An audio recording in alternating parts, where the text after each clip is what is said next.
ক্ষমতাসীন দল আওয়ামী লীগের নেতৃত্বাধীন ১৪ দলীয় জোট জামাত শিবিরকে নিষিদ্ধ করার যে সিদ্ধান্ত নিয়েছে তা আইনগত দিক ভালোভাবে দেখে সরকার বাস্তবায়ন করবে, যাতে আইনের ফাঁকফোকর দিয়ে জামাত স্বাধীন দেশে আর রাজনীতি করার কোনো সুযোগ না পায়। আওয়ামী লীগের সাধারণ সম্পাদক ও সেতুমন্ত্রী ওবায়দুল কাদের ঢাকা মহানগর উত্তর দক্ষিণে যৌথ সভা ও নিহতদের স্মরণে দোয়া শেষে এসব কথা বলেন। জামাত শিবিরের রাজনীতি নিষিদ্ধে ১৪ দল সর্বসম্মতভাবে সিদ্ধান্ত গ্রহণ।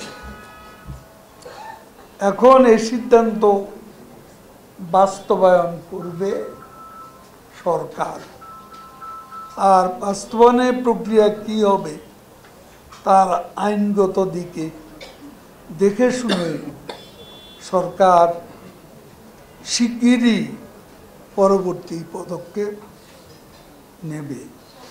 আইন শৃঙ্খলা রক্ষাকারী বাহিনীর উদ্দেশ্যে আওয়ামী লীগের সাধারণ সম্পাদক বলেন, গ্রেপ্তারের সংখ্যা বাড়াতে গিয়ে নিরপরাধ কাউকে জড়ানো যাবে না।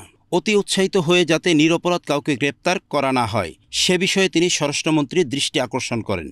কোনো নিরীহ ব্যক্তিকে ওই যে অ্যারেস্টের সংখ্যা বেশি দেখানোর জন্য কেউ যেন অতি উৎসাহিত হয়ে গ্রেপ্তারের সংখ্যা বাড়াতে গিয়ে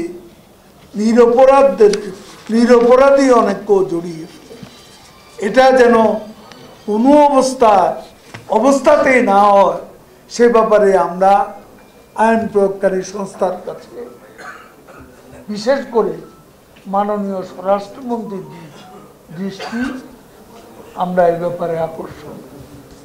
তিনি আরও বলেন, শিক্ষার্থীদের ঢাল হিসেবে ব্যবহার করে যে ষড়যন্ত্র করা হয়েছে সব ষড়যন্ত্র এখন দিবালোকের মতো স্পষ্ট, জাতিকে বিভ্রান্ত করার সুযোগ আর নেই বলে মন্তব্য করেন ওবায়দুল কাদের।